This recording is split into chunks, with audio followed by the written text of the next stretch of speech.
everybody. To change the mood a little bit and also talk about some movies I saw in the last couple days, I'm going to talk about two movies. The first movie is Just Married, and it was made in 2003. It starred Brittany Murphy and Ashton Kutcher. Now, I have to say a note before I start this. Sadly, we lost Brittany Murphy pretty early. She was 32 years old. I have to put that out there. Okay, so this movie is like a rom-com, but with slapstick humor a little bit. Okay, so the couple is Sarah and I forget Ashton Kutcher's character's name. Um, right now it'll come to me when I'm doing this. Okay, so they meet and fall in love, and they say they're gonna get married within a year. I mean, less than a year, but definitely a year. And everybody tells them the same thing. You're too young to get married. You have to know each other more. And it's just basically you're too young to get married. What's the hurry? So, okay. But as always, there's more people involved in the story than just the two main characters, right? Okay, so you have the mother and the father of the woman, and then the father of the man. And then always, it seems like the woman has an ex that still wants her back. I don't know why. I mean, I understand the plot device and everything, but I just overall don't get it. Because, and also, this one kind of makes me sad, and I'll explain why. Because the character who wants her back, his name is Peter Prentice, and he's played by Christian Kane. Now, Christian Kane, if you don't know who he is a musician slash actor. Okay, and he was the main role in Love Song, made in 2001 or 2000, I forget. On MTV when they did movies, but it was teen movies because it featured Monica Arnold, Monica, and Essence Atkins, and Rachel True, and a bunch of people, like a bunch of different actors from a lot of different things. That if I gave you a list of how everyone's related to everyone, I'd be here a long time. Okay, but let's just say well-known actors and actresses. Okay. So in that movie, Love Song, he plays a nice guy who works at the gas station, but he wants to be a musician, right?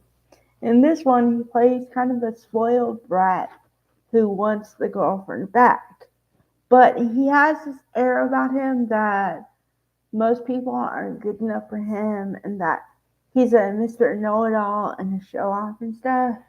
And he's just um, like convinced that he's gonna get her back, which I don't like. Because number one, if someone breaks up with you, then they broke up with you for a reason.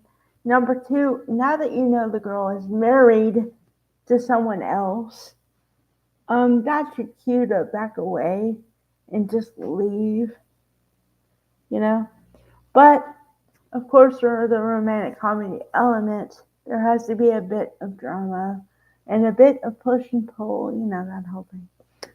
Okay. So they get married, and it says in the description, two young people get married and go on the honeymoon from hell. This is their description, okay? And what will happen next? And with a question mark. Okay. So when they say that, what I just said, they mean it, because everything bad that could happen happens, and like threefold. Okay, they go to Europe and they honeymoon in this nice hotel, and because of circumstances, and this is a slapstick element. okay, because they have something they want to plug into the wall, but it has an American plug, and apparently the plug doesn't go with European outlets. So they fry the whole electrical unit. You know what I mean? Like there's no power to the whole hotel. Okay? That was number two because on their wedding night, okay, now I'm not speaking from experience at all on this one, but I've heard from other people that on your wedding, you think it's going to go a certain way, and it almost never goes to plan. That's number one. Number two is you think you're going to have all this energy, and sometimes you do, but most times you don't. So you end up like you're dead tired because you got ready for the wedding, you had the wedding, all the stress and stuff, and you go through it, and the stress is relieved, but then you have to go and talk to everybody. So by the end of it, you're dead tired, right? So all you want to do is sleep. Okay. Now, that I've heard. And apparently it's true according to this movie.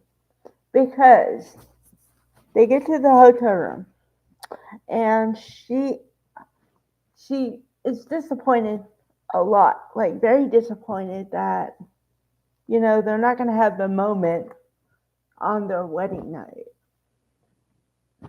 But then he has to calm her down and say it's no big deal, we're just really tired. It doesn't mean anything. So I'm like, all right. But at first I'm like, what? Why are you getting so emotional about like that? You don't want to do that because you're so tired.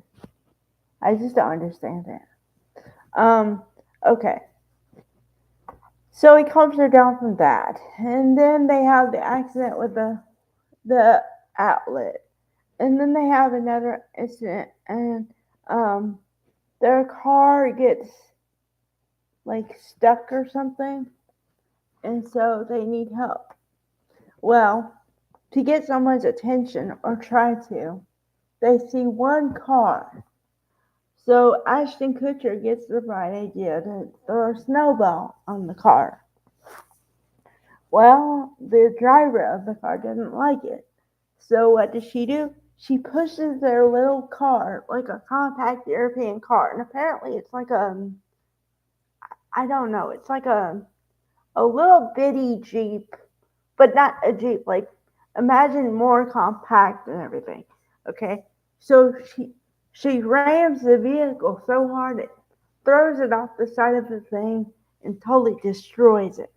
Okay, so after everything, they are no longer welcome at the hotel.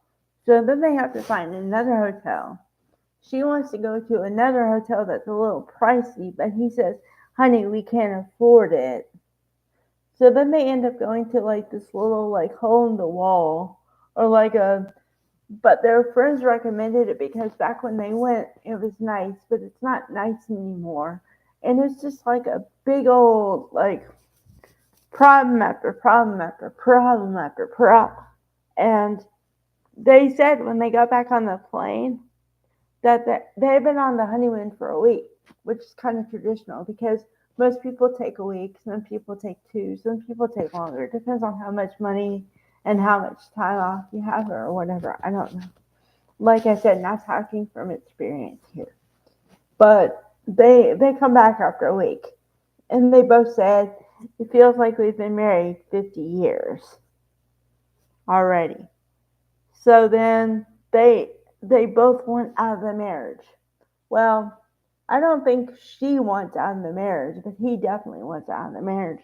So then he's like, well, I guess it's over. Then his father says, come on, that's not real life. You don't just give up after a week. You have to dig in there and the strange moments make the marriage. The happy moments aren't what you see every day, you know? So I'm like, all right. I'm a proponent of like trying to make something work. So I like that. But man, when I say this movie is interesting, It's interesting. It's somewhat funny, but it's like it's kind of accurate a lot. It's okay. I've seen this. Okay, well, how bad is it gonna get? And then every time you see something else, you're like, okay, this is the worst it's gonna get, and then it just keeps getting worse, worse and worse. And I'm just wow. Yeah. So I don't know. If you want something very lighthearted, and if you're into the slapstick comedy and stuff, then I would recommend it. Just one watch, but I wouldn't watch it again because it's kind of like once you've seen it, you've seen it. It doesn't really hold up. So, all right, bye guys.